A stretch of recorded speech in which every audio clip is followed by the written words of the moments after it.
In 1990, Professor William E. Rees devised the concept of an ecological footprint, defining it as a way to measure the impact of human actions on the environment and on planet Earth's biodiversity. Nowadays, public policies address these issues in many fields to ensure our ecosystem has the capacity to regenerate the necessary resources for the continuity of life. Are we treating cultural diversity as seriously as we treat biodiversity? No. Yet our cultural diversity is also endangered. Half of the world's 7,000 languages could die in less than a century. With every language, culture, or identity that disappears, humanity as a whole loses out. Culture helps to shape our notion of development, our view of what is valuable. Sustainable human development requires conservation of our means to communicate and our different ways of life.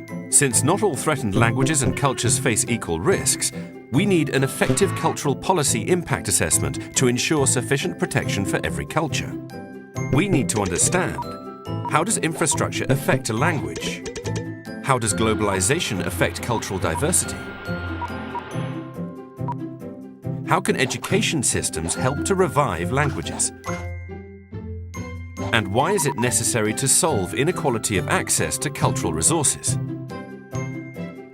We need to ask what strategies would promote emerging and lesser protected European languages such as Aragonese, Basque, Breton, Catalan, Corsican, Gaelic, Galician, Macedonian, Occitan, Sardinian, Welsh, Frisian, or Friulian. However, cultural diversity needs not only preservation but also innovation. Culture requires interaction, exchanges, and cooperation. What resources there are must be safeguarded for future generations. We need to focus on our cultural footprint.